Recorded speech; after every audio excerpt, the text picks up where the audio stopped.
Hello and welcome to Nationwide on the network service of the NTA. I'm Naja'atu Tijani. You can also follow this news broadcast live on our website nta.ng/live. Do follow our social media handles displayed on the screen for the latest as well. Nigeria's intervention team, comprising prominent Islamic scholars in the country, approved by President Bola Tinubu a few days ago, have met the coup leaders in Niger, and both parties have agreed to intensify the option of dialogue in resolving the political crisis in the country. The ulamas, led by Sheikh Abdullahi Balalo, met General Abdurrahman Chani for several hours in Niger's capital Niamey, during which they deliberated on all issues, including the demand by ECOWAS leaders that former President Bazoum be reinstated. In a statement, Sheikh Balalo said the team had earlier told President Tinubu, who is also the chairman of Authority of ECOWAS Heads of State and Government, that their position is that the political impasse in Niger be resolved through dialogue. He therefore told General Chan that the visit to Niger was to engage in constructive dialogue to encourage him and other military leaders behind the coup to toe the path of peace instead of war to resolve the crisis. Responding, General Chan, who accorded the team a warm reception, welcomed their intervention, saying that his door was always open to explore diplomacy and peace in resolving the matter. He, however, said it was painful that the ECOWAS leader did not hear their side of the matter before issuing an ultimatum for them to quit office, claiming that the coup was well intended and stating that they struck to stave off an imminent threat which would have affected not only Niger Republic but Nigeria. General Chian apologized for not according the team sent by President Tinubu, led by former Head of State General Abdusalami Abubakar, the required attention because they were angry about the ultimatum, he explained. Meanwhile, the ECOWAS Parliament has formed a mediation team to visit Niger Republic and address the crisis resulting from the recent coup d'etat and detention of ousted President Mohamed Bazoum. The decision was made during the 2023 virtual extraordinary session held on August 11 through the 12th coordinated from the Abuja ECOWAS Parliament building. The Secretary General of the ECOWAS Parliament presented the Niger Situation Report, focusing on the response of the heads of state and pertinent ECOWAS measures.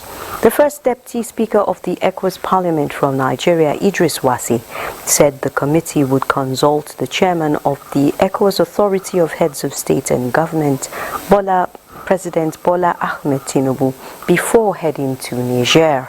The Speaker of the Parliament, Honorable Sidi Mohamed Tunis, directed the committee to engage in dialogue with the ECOWAS Authority Chairman and form mediation strategies within the next 2 days.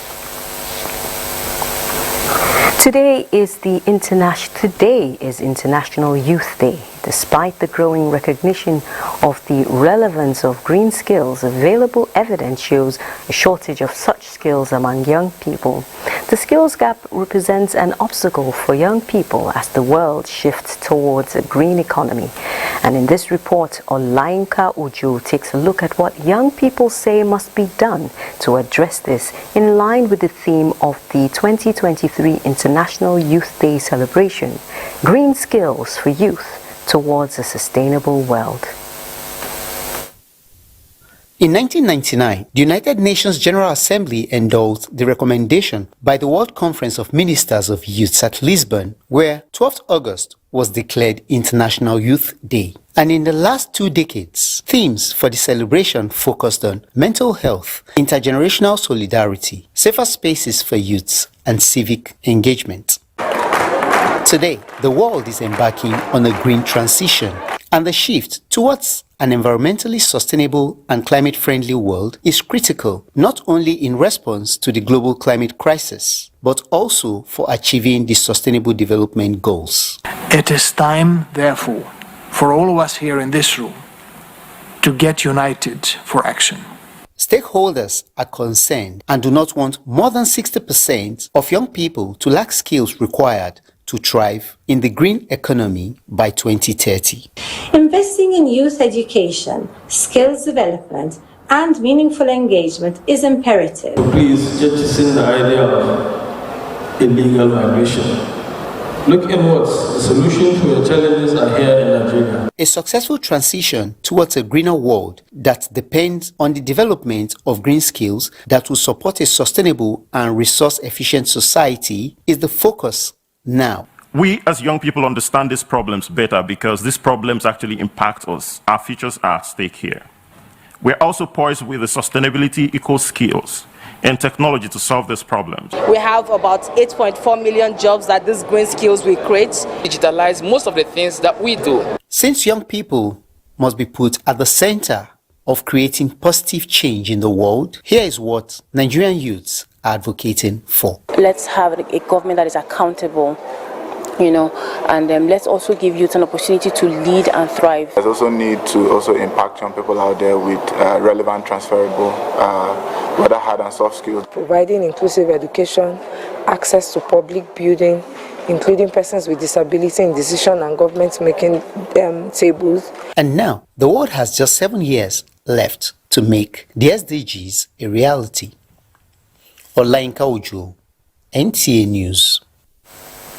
Meanwhile, Speaker Tajuddin Abbas has commended President Bola Ahmed Tinubu for identifying young talent in the formation of his government, nominating several young people, both male and female, to be part of the Federal Executive Council. In a message marking the 2023 International Youth Day, the Speaker notes that the 10th House of Representatives has resolved to prioritize issues affecting the young population as part of its legislative agenda, assuring the youths of more legislation aimed at creating jobs as well as harnessing skills and talents of the teeming youth population. With about 12 weeks to the conduct of the Bayelsa State off-circle governorship election, media practitioners in the state have been engaged in a roundtable and stakeholders workshop in preparation for the exercise. Edidi Ongiba reports. The International Press Center and the Center for Media and Society organized a roundtable for media practitioners for effective and efficient coverage. This is why participants say the stakeholders interactive workshop is very apt and timely.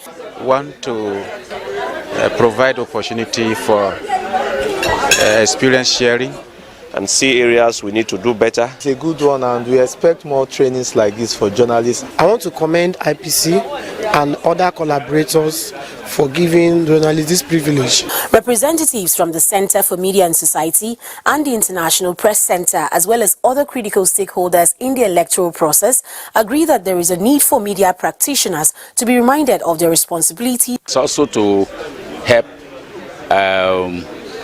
strengthen capacity to deepen the delivery of voter education by the various media platforms. We are also going to roll out our operational order and our own preparedness towards the elections. Better time to really put them together so that as we have the election and the post-election activities, journalists will be well grounded on the activities of the commission. We perform very important functions at elections, but all these functions cannot be effectively performed if we as journalists and media are not professional. Issues ranging from challenges of covering elections in Bayelsa State, security for media practitioners, funding and others, with a view to finding possible solutions, dominated the interactive session. In Yenagua, Edidi Ongiba, NTA News. Closely related to media matters, considering the fact that online fake news amplifies tension and public distrust, communication experts in the Southeast are using the 2023 lecture series to equip participants with tools to identify and debunk online fake news devoid of suppression of freedom of speech and information. Kilobobona reports. Disinformation, also known as fake news, is an art of presenting a lie to be seen as truth, or deliberate attempt to present the truth as though it is untrue. This art in no small measure has caused crisis and in some instances death. It is in recognition of the enormous power that the media wields in the course of the advancement of human existence and the catastrophic effect when wrongly used, gave birth to the lecture series tagged Curbing Online Fake News. It is in recognition of the media role in every society that has designed this platform whereby media practitioners and communication scholars meet, exchange ideas on how to produce students who will fit meaningfully into media industry. Speakers led by the wife of Ebonyi State Governor, Chief Mrs. Ozamaka Nwifuru, while acknowledging the threat fake news pose to peaceful coexistence, harped on the imperativeness of eradicating the menace without impinging on freedom of speech and information. I would like to call for collaboration between the government and the academia in the fight against fake news in Ebonyi State. I urge you to sustain this program, hoping it is an opportunity for social change. Advocating against fake news, which is more dangerous than bomb, and making journalism more investigative and developmental. With over 140 million internet subscribers in Nigeria, the scholars opined that emphasis must be given to the authenticity of the news on Nigeria's social media space for peace and all-round economic development of the country. In Abakaliki, Kelebubunna, NTA News. Security is everybody's business, a cliche commonly used in local parlance to drive inclusion of people through continuous sensitization. For this reason, the Meet and Impact Initiative is driving sensitization through humanitarian efforts. Onotu Yakubu reports. Tasha is agrarian, and the valley flanks Amak through the eastern borders between FCT and Nasarawa states. With boundary communities constantly utilized by suspected criminal bandits to infiltrate the territory, Meet and Impact is looking to utilize the tools of drama and storytelling to drive sensitization initiatives in support for general enhancement of security. They should understand that knowing your neighbor goes a long way. When you say, I'm minding my business, no, in this society where we are, we have to be an eye for each other, and we must understand that we cannot achieve anything in our society in the absence of peace. If something happen with your colleague, with your neighbor, if you hear noise, at least come out and see what is happening with your neighbor. This is Security Awareness Dance, and for the old and young, the message sank in well, judging by the affirmation made by 13-year-old Daniel Danlami's response. Security means how to save each other. I will shout for help so that they can come and help us. If there's no a security, and that particular place that we are living, you are not enjoying it. That is why we have a challenge in that part. Beyond the pep talk to sensitize Tasha village on security consciousness and community mobilization for safety, the group also presented humanitarian relief to the downtrodden members of the community. From Tasha, Kabusa in Amak, Onotu Yakubu, NTA News. Nigerian jurist Justice Tunde Ademola Bakre has been appointed one of the justices on the bench of the Eastern Caribbean Supreme Court. The Secretary to the Judicial and Legal Services Commission of the Eastern Caribbean Supreme Court made the announcement, expressing its belief that Justice Bakre's background and experience make him a perfect fit for the judiciary. Called to the Nigerian bar in 1993, Justice Bakre became a judge of the Ogun State High Court in 2013. In 2018, he was seconded by the National Judicial Council of Nigeria to provide technical assistance to the judiciary of the Gambia. His exceptional performance during this time led to his retention for an additional 3-year term, which was to end in 2024. Meanwhile, the National Judicial Council has distanced itself from the alleged letter purportedly signed by the Chief Justice of Nigeria, Justice Olukayode Ariwola, bordering on the seniority in Kebbi State Judiciary.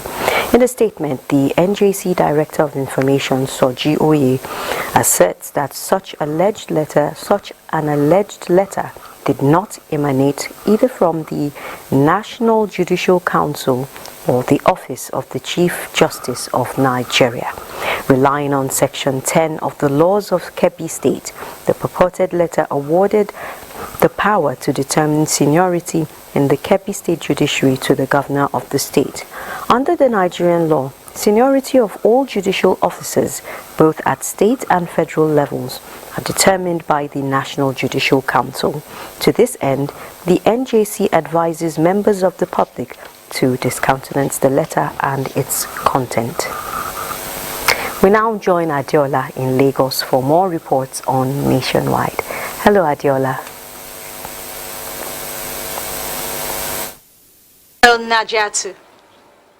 With estimated 60% of Nigerians under the age of 25, the country has the largest number of youths in Africa. This, experts say, can translate into wealth if these vibrant class of a society are rightfully equipped. Our correspondent takes a look at the green skills required by the youths to enable them realize their full potential and be competitive in. The youths in any society are the engine of growth and development because they provide the labor force for seamless production and services. They are also the critical stakeholders whose action and inaction can make or mar the socio-political value system of the society. Given their strategic role, the youths have the greater responsibility to promote environmentally sustainable and climate-friendly societies while contributing to economic development. But these can only be achieved if they are equipped with the green skills to function. Those who are not inclined for classroom degrees should learn the handwork. And the handwork this time around should be IT-driven. AI has been in the world now is used in the health industry, the finance industry, in the education sector, and this has made the Western world grow. So we need to dive into this. Stakeholders say government at all levels must be intentional by focusing on education, including creating the enabling environment for learning to thrive. Do trainings, do different programs for the youth. Let them learn. It could be forex, could be anything. Nigerian youth are actually, they are no longer sitting down lazy again. They want to venture into agriculture. They want to venture into a lot of things. As Nigerians, there is nowhere you will not find us. We are very, very rugged and we are very, very intelligent. But if the government do not tap into it, other countries will come, pick our youths, and take them away from us. Respondents believe to secure the future of Nigerian youths towards a promising pedestal, steps need to be taken to give them a sense of belonging and thereby contributing towards sustainable growth. In Lagos, Lynn Lenake, NTA News. Lagos State government has commenced monitoring of parks and garages to ensure compliance with the reduction in fares recently announced by Governor Babajide Sanwo-Olu in July this year. Musa Toliat, entourage of the government inspection team to some parts of Lagos has and more concern non-compliance with the governor's directive on 25% slash in fares charged by private commercial vehicle operators necessitated this inspection by the Ministry of Transportation. Pen Cinema Motor Parks in Agege is a location where issues of non-compliance with fares reduction is rife. They will pay for only one person, which is 300. Then they pay for tickets, and the ticket is once a day. Some commercial bus drivers contend that they can only reduce fares if they are allowed to increase the number of passengers on every trip. They reduce the money of the ticket. They have already reduced some of the money. Yeah, but the thing, even pay us. It was discovered the governor's directive on 50% reduction in fares charged by BRT has not taken effect at the Yanopaja BRT park. We are taking it before, but now it's 175 from Yanopaja to Ikeja. From 250 to 175 there, that should be 30% discount. Lagos State Ministry of Transportation also engaged the leadership of parks and garages in Yanopaja and Ikeja. Then we should cut down the booking and reduce the ticket money and reduce the loading money. That's what we have done. The directive is that they reduce the fee they pay for tickets daily. It has been reduced by 20%, and that should also be reflective on the transport fare charged passengers. The exercise was in line with the directive by the governor to monitor the level of compliance on the reduction of transportation fares as part of palliatives to cushion the effect of the removal of fare subsidy across the metropolis. In Lagos, Musa Toliat, NTA News. Don't forget to follow this news broadcast live on our website at nta.ng/live and on our other social media handles displayed on the screen for updates. Amina is waiting in Kaduna to take next set of reports. After this timeout, to stay with us.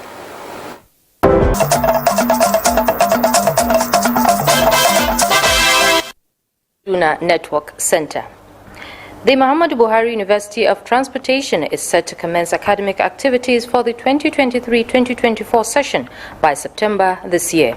This was disclosed during a meeting between the interim management of the university led by Professor Umar Adam and stakeholders as well as host communities. Suleiman Kodugi reports. University named after the former President Muhammadu Buhari is expected to serve as a specialized training institution for the development of transportation engineering, logistics, and other courses that will promote modern transportation industry in the country. The stakeholders meeting is aimed at working out modalities for effective takeoff of the academic activities by the institution, putting into consideration the available facilities on ground. We have a total of 16 classrooms of 40-seat capacity with 16 laboratories. And where we are starting, we are not starting with all these classrooms. We are starting with few of them, with few programs. What we are expected to do for takeoff includes development of what we call academic brief, and that has already been developed, which will be taken to the National Universities Commission. This will be a catalyst in promoting unity in Nigeria, because not only indigenes of Kaduna will attend this university, other indigenes of other states in Nigeria will also come along to study here. Management of the institution also visited former President Muhammadu Buhari, who is also the founder of the university, to brief in on the progress so far made. If the university succeeds in taking off, you succeed. If it fails, you fail. So I think that is very clear. The Muhammadu Buhari Transport University Daura, expected to commence academic activities in September this year, will offer courses in water, air, and land transportation, respectively. Suleiman Kodogi, NTA News. Erosion is at its peak during rainy season, gradually abrading roads and houses to make way for flooding water. While erosion is a natural process, human activities on the environment have increased its chances of occurrence, evident in the areas visited by the Watershed Erosion and Climate Change Management Agency in Kano. Elizabeth Ila has more. This is a two-room building, still serving as a home to some occupants. However, the state of dilapidation of the house makes it a more life-threatening risk than a house. as its collapse seems more imminent. It was once a safe haven, far more than what is still standing, after the gradual conquest of erosion. This is not an isolated case, with more houses, roads and host of other related infrastructures in similar condition within various communities of the Ngogoloku government area of Kano. We are not happy at all with this erosion that is disturbing us. May God give the government the grace to work on this. We will be in our homes and water will come in through holes to our rooms. The recently appointed Executive Secretary of Watershed Erosion and Climate Change Management Agency, Kano, Muhammad Khalil, went round some of these areas to ascertain the level of damage and to find ways of tackling the problem. We visited some site. We discovered that the people, the community of that area are engaged in the business of sand. They are excavating the area, evacuating the sand to earn a living, and this is a serious issue, because even if government is intending to do something, the people are not willing to cooperate with the government. So we take some measures to make sure that we tackle this issue. As for the dwellers of these erosion-prone areas, they are optimistic that with government support, the erosion that washes away their roads and houses will be controlled, giving them a chance to finally heave a sigh of relief. In Kano, Elizabeth Gila, NTA News. And that's it from here. It's back to Naja'atu in Abuja. Thank you, Amina. And still on climate and environmental matters, residents of erosion-prone areas in Ida, Kogi State are making an urgent appeal to the government for assistance. This plea follows the aftermath of heavy downpours which have caused significant damage in the region.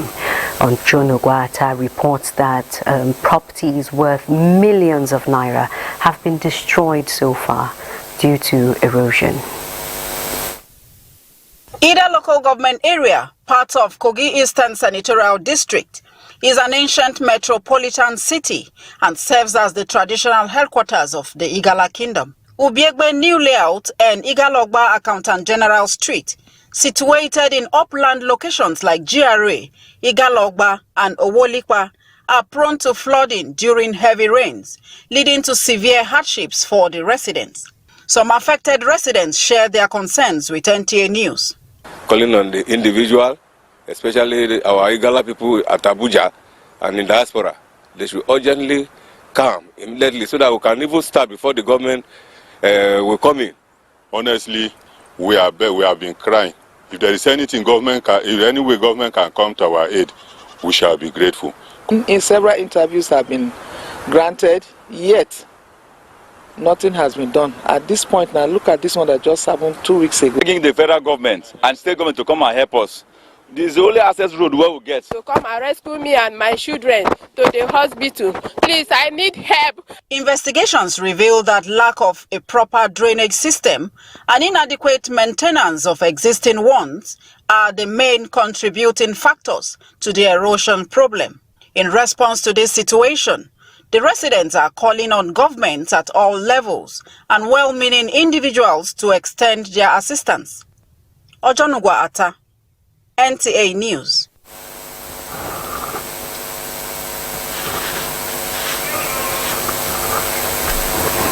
The Arewa New Agenda, a composition of different groups from the northern region, is urging President Bola Ahmed Tinubu to remain steadfast and focused in governance through people-oriented policies promised in the Renewed Hope Agenda. The group stated this at a media briefing in Abuja, and Timothy Yusuf was there for NTA News. As the Tinubu administration positioned to set governance machinery in motion in the fulfillment of the mandate given to it by the Nigerian people in the 2023 general election. They are members of the Arewa New Agenda with a common mission, national cohesion and peaceful coexistence. While urging support for the Secretary to the Government of the Federation, Senator George Akume, in the discharge of his functions, they are satisfied with the choice of appointments made so far into some key offices. On-Chief Initiative for Good Governance is similarly supporting the reforms being put in place by President Tinubu towards the realization of the aims and objectives of his government of hope. Come together. Let's work as brothers and sisters to build the state. The members enjoined the support of Benue people in the present efforts of government towards building a better Nigeria. Timothy Yusuf, NTA News.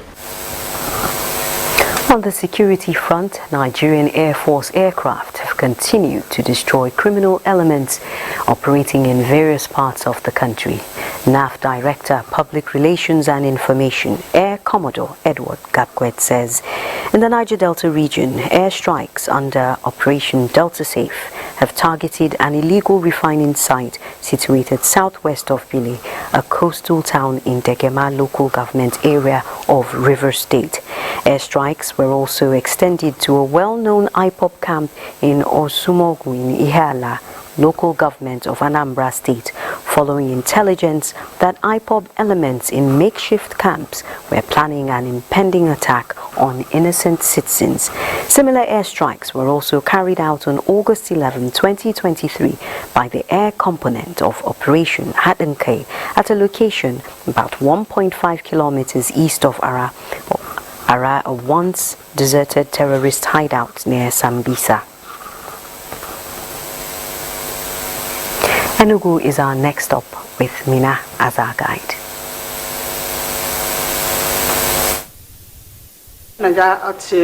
Good evening and welcome to Enugu. Enugu State Government has promised to collaborate with the Nigerian Navy in establishing an operational base which will improve security of lives and property as well as attract investors to the state. Chika Ugu reports that Governor Peter Mba made this known when the Chief of Naval Staff, Emmanuel Ogala, led a team of naval officers on a visit to his office. Enugu State Governor for his security strides, the Chief of Naval Staff, Vice Admiral Emmanuel Ikechukwu Ogala, identified three major functions of the Navy, which are military duties, policing, and diplomatic roles. He, however, regretted that the Navy has not fully extended its policing function to Enugu State, hence his proposal to cover the broader spectrum, bearing in mind that the state has a navigable river around Uzowani. His proposal to police the area he believes will attract investors and help economic activities thrive. We conduct medical rhapsodies. We also engage in other forms of quick impact projects that impact our host communities. Reiterating that his mandate to serve was on the premise of growing the state's economy to an enviable height, Governor Peter Mba noted that peace and security remain the core elements to achieve economic growth. He expressed enthusiasm and gratitude to the Chief of Naval Staff's commitment to establish an operational base in the state, promising to support them in the actualization. We're looking at partnering with the Navy in so many other ways. It is our hope that this is only going to be the beginning. The fight against insecurity we have in Enugu State. It is going to support the efforts of other security agencies at that flank of our state. The Governor and Chief of Naval Staff exchanged gift items in appreciation and furtherance to the partnership.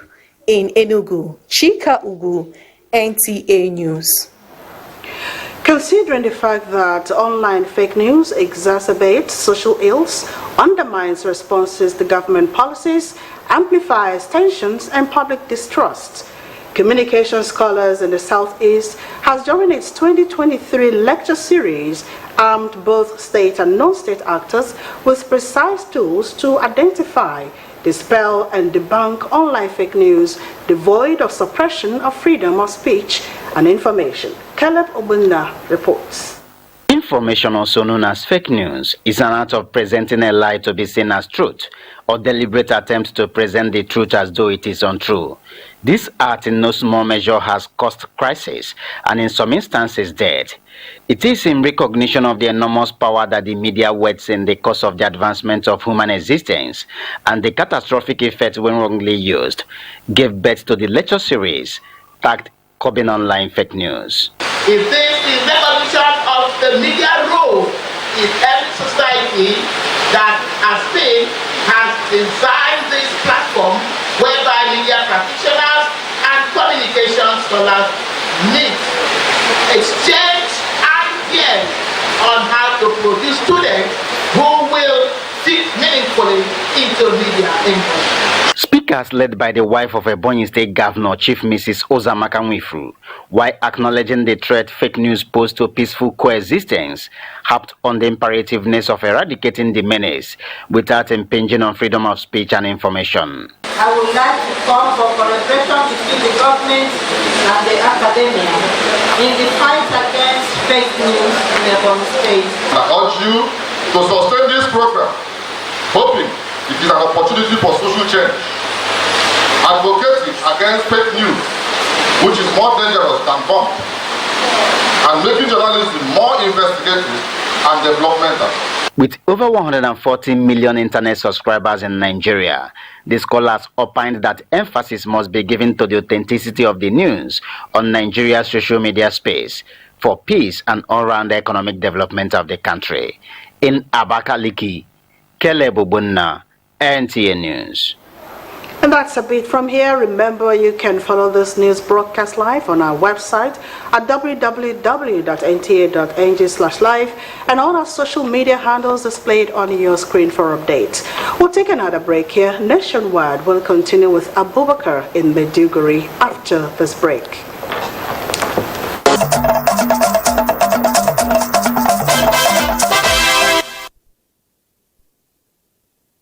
For staying with us on Nationwide up to this time.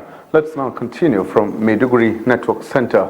Following a number of human and unprecedented material losses recorded during last year's flood, influenced by the early warning system from the Nigeria Meteorological Agency (NIMET) of anticipated flood in some parts of the country, Yobe State government is collaborating with Agroclimatic Resilience in Semi-Arid Landscapes Acresal project to avert repeat of such incidences this rainy season.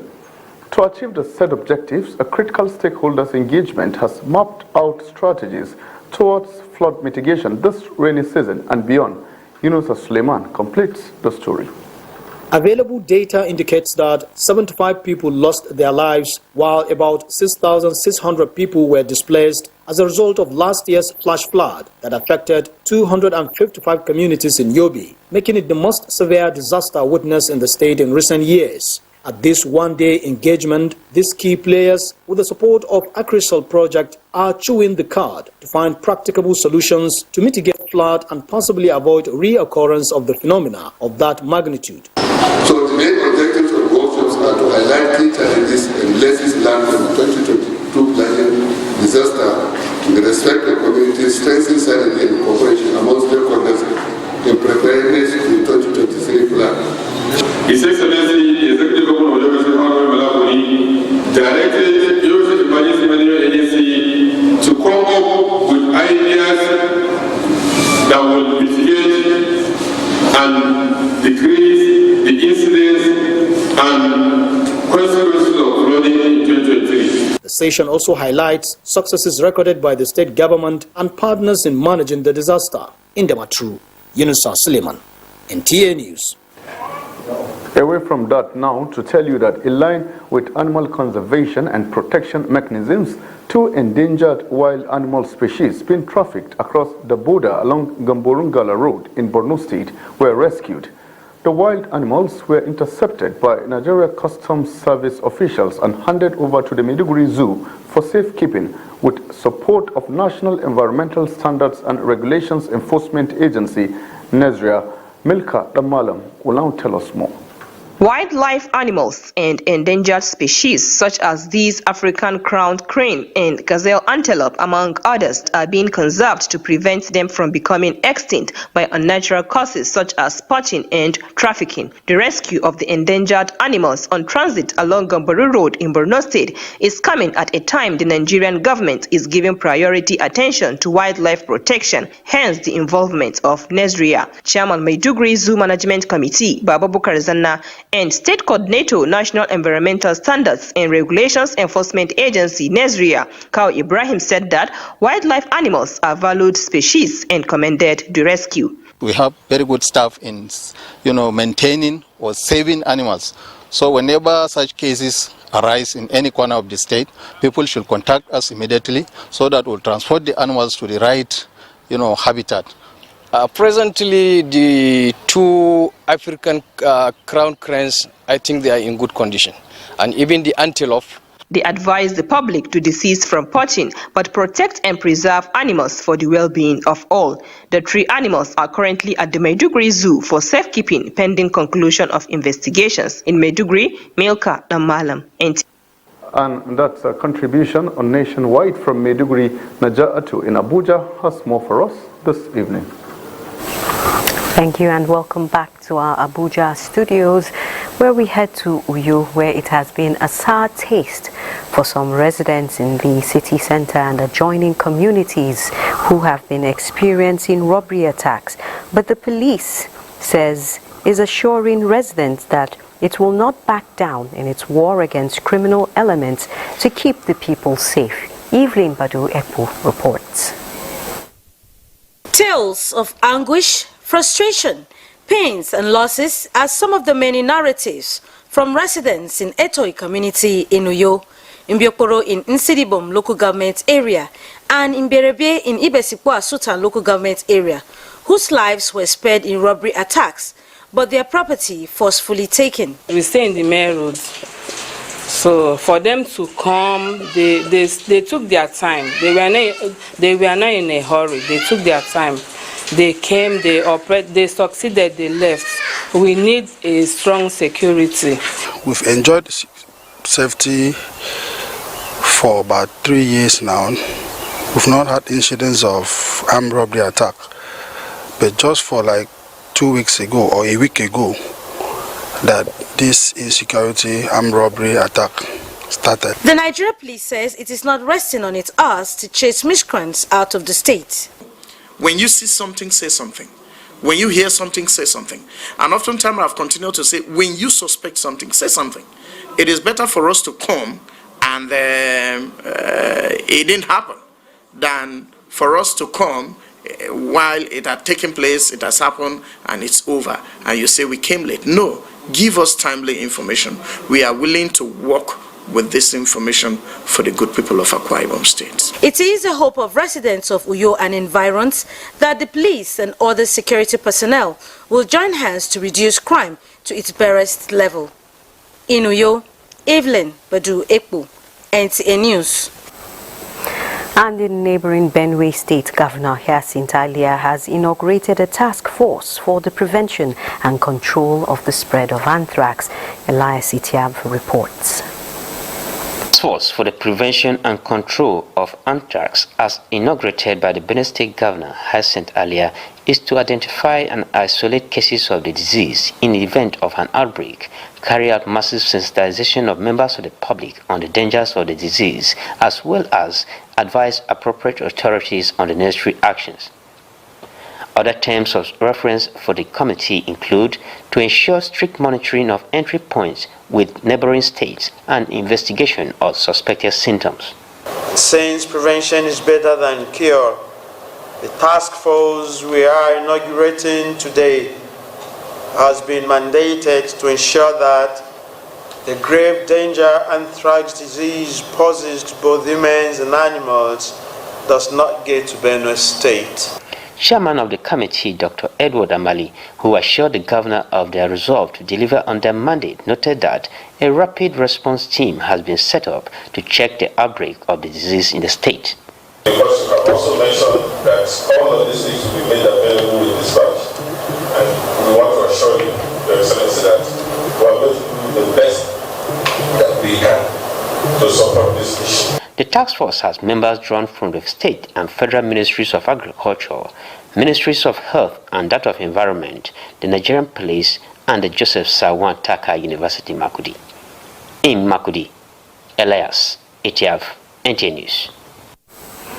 Meanwhile, the role of teachers in nation building has been re-emphasized as they are responsible for molding character and leading individuals on the right path to achieving greatness.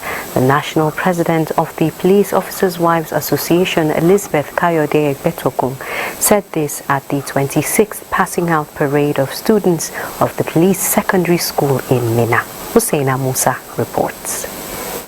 The passing out parade of the class of 2023 academic session of the Police Secondary School Minna is the 26th in the series, and it was time to recognize students who distinguished themselves, and so Aliyu Abdullahi Babaman was honored for his excellent academic performance. He was adjudged the best of the 420 graduating students this year. Another important feature of the event was march past to demonstrate the regiment training and discipline instilled in the students, as well as the display of the rich cultural heritage of the country.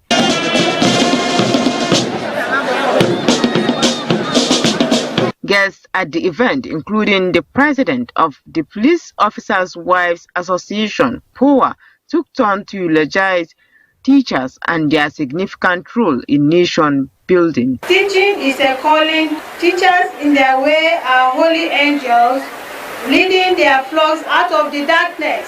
Discipline is the bedrock of our organization, and I believe a lot of these have been imparted in you. And we believe that when you go out, you'll be a good police image maker. The institution continues to assure you that the children will not only get the best education under our guide, but will assure you all that by the grace of God, the safety of these children is guaranteed. They all urge the students to go forth and be good ambassadors of the institution. In Minna, Husseina Musa, NTA News.